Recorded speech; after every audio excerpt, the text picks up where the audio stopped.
भाई उसके पापा की कोयल ग्रुप ऑफ कंपनीज नाम से फर्म तो है, वो भी बहुत बड़ी है, लेकिन लायन ग्रुप के आगे वो कुछ भी नहीं है यार। और मैंने तो ये भी सुना है कि लायन ग्रुप और कोयल ग्रुप के बीच कुछ प्रोजेक्ट्स पर पार्टनरशिप चल रही थी। लायन ग्रुप ने कोयल ग्रुप को कुछ काम दिलवाया हुआ था, लेकिन अब इस झगड़े के बाद वहां से कोयल के पिता के पास एक लेटर आया है और अब वो कह रहे हैं कि उनकी सारी पार्टनरशिप वो खत्म कर रहे हैं और ये भी कहा है कि आगे से वो कोई काम नहीं करेंगे। अमित ने डरते हुए अपनी जेब से फोन निकाला और स्क्रीन पर देखने लगा। वो फोन रोशनी का था। वो समझ गया कि जरूर कोई बात थी। उसने अपने दोस्तों को देखा और फिर रोशनी का फोन उठा लिया। हाँ बेबी, ठीक है, मैं अभी आ रहा हूँ। क्या हो गया भाई? यार कोयल को उसके पिता का भी थोड़ी देर पहले फोन आया था। वो कह रहे थे कि भले ही गलती मोहित ने की थी, लेकिन फिर भी कोयल को उसके सामने झुकना पड़ेगा। मैं पहले से ही मोहित के बाप क्रांति रायजादा को जानता हूँ। जो भी उससे उलझने की कोशिश करता है ना, वो उससे इतनी आसानी से नहीं छोड़ता है। उसके ऊपर ना जाने कितने सारे मर्डर के चार्जेस लगे हुए हैं, पर फिर भी वो आराम से बाहर घूम रहा है। सोचो, अगर मुझे पता होता ना कि वो क्रांति रायजादा का बेटा है मोहित, तो हम पूरे मामले को अलग तरह से डील कर सकते थे। अच्छा, कोयल अगर मना कर दे तो? वो मना नहीं कर सकती है भाई। अगर उसने मना कर दिया ना, तो उसके पापा की कंपनी रातों रात बिक जाएगी और उसका पूरा परिवार सड़क पर आ जाएगा भाई। सोच। लकी ने देखा कि दिशा, मानसी और रोशनी कोयल को उसके पलंग पर घेर कर बैठे हुए थे। कोयल अपने घुटनों को मोड़कर सहमी सी पलंग के कोने पर अपनी पीठ टिकाए बैठी हुई थी। कैसी है कोयल अब? अमित ने अंदर दाखिल होते ही रोशनी से पूछा। रोशनी ने अमित को खींचा और बाकी सब लोग भी उन दोनों के साथ दरवाजे के पास चले गए। कोयल के पिता ने कोयल की गलती न होने के बाद भी उसे बहुत डांट और खूब सुनाया है। वो पिछले 3 घंटे से बैठकर रो रही है। यार मुझे लगता है कि यार उसके पिताजी भी किसी मजबूरी में फंस गए हैं। कंपनी उनकी अकेली की नहीं है, बल्कि उसके 7-8 पार्टनर्स हैं और वो सब उसके बाप को धमकी दे रहे हैं कि अगर उसके पापा ने कोयल को नहीं भेजा तो वो उन्हें और उनकी बेटी को जान से मार देंगे। उनके पापा ने मुझे भी फोन किया था और बोले कि तुम कोयल का ध्यान रखना। और इस दौरान यार वो कोई ना कोई रास्ता निकालने की कोशिश कर रहे हैं ताकि कोयल को इन सब चीजों से बाहर निकाल सके वो। इसके बाद वो लोग आकर कोयल के पास बैठ गए थे। कोयल देखो, रोने से कुछ नहीं होगा। अब हम लोग आ गए हैं ना, तो सब मिलकर कोई ना कोई रास्ता जरूर निकाल देंगे। अभी 100 नंबर पर फोन लगाओ, बुलाओ पुलिस को, अभी के अभी। उसकी जरूरत नहीं है, उससे कुछ नहीं होने वाला है। नहीं। कोयल ने रोते हुए अपने घुटनों में गढ़ा चेहरा ऊपर उठाते हुए कहा। लकी ने देखा कि रोने की वजह से उसकी आंखें लाल पड़ गई थी। अगर किसी को फोन करना है तो किसी ऐसे आदमी को करो जो मोहित और उसके बाप से भी बड़ा आदमी हो। वही हमारे बीच में बोलकर हमारी मदद कर सकता है। मैं अभी अपने पिता से पूछता हूँ कि वो किसी ऐसे आदमी को जानते हैं या नहीं जानते। अमित ने कहा और अपना फोन निकालकर अपने पिता को फोन करने के लिए बाहर चला गया। मैं भी पूछती हूँ, रोशनी ने कहा।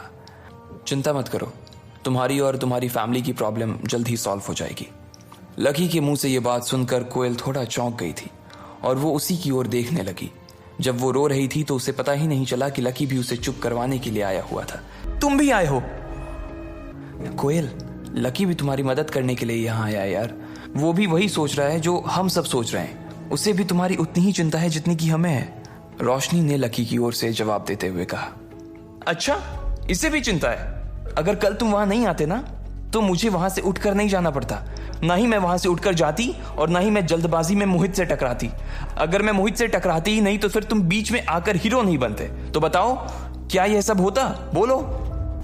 निकलो अभी के अभी, मेरे कमरे से बाहर निकलो अभी। इसलिए वो चुपचाप दरवाजे की ओर बढ़ने लगा।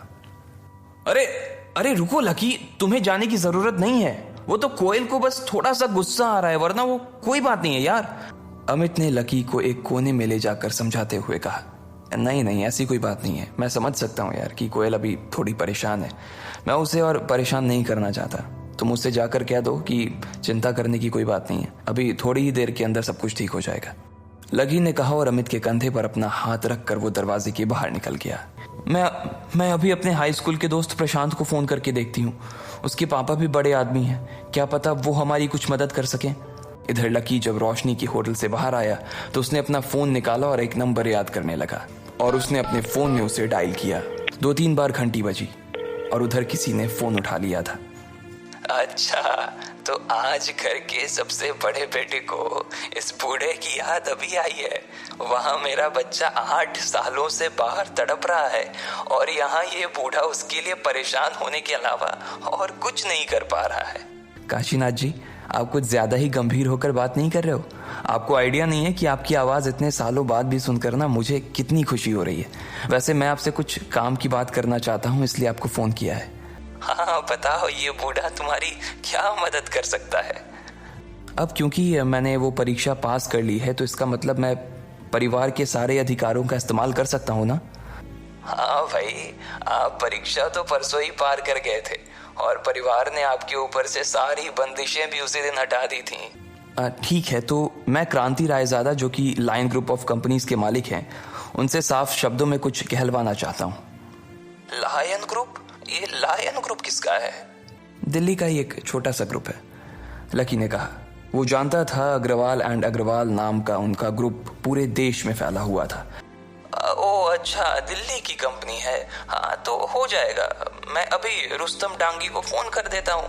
नॉर्थ का सारा काम वही तो देखता है। वैसे आप उस क्रांति रायजादा से कहलवाना क्या चाहते हो? उनसे ये कहना है कि कोयल ग्रुप के अगेंस्ट वो जो भी एक्शन लेने का सोच रहे हैं उसे वो अभी के अभी रद्द कर दें। ठीक है, समझ गया, आप चिंता मत कीजिए, अभी आधे घंटे में आपका काम हो जाएगा। उधर कोयल ने अपना फोन काट दिया था। उसने अपने जिस दोस्त को फोन किया था उसके पिता दिल्ली के किसी बड़े से आदमी से मिलकर उसका काम करवाने वाले थे। अब देखना यह था कि आखिर कौन मोहित को कोयल से दूर करवाने वाला था। क्या ये श्रेय उसका दोस्त प्रशांत को जाता या फिर लकी इस खेल में बाजी मारता? क्या कोयल को कभी पता चलता कि लकी आखिर कौन था? आपको क्या लगता है, क्या होंगे इन सभी सवालों के जवाब? कमेंट बॉक्स में कमेंट करके जरूर बताएं और सभी सवालों के जवाब को जानने के लिए सुनते रहिए इंस्टा मिलीनियर सिर्फ पॉकेट एफएम पर।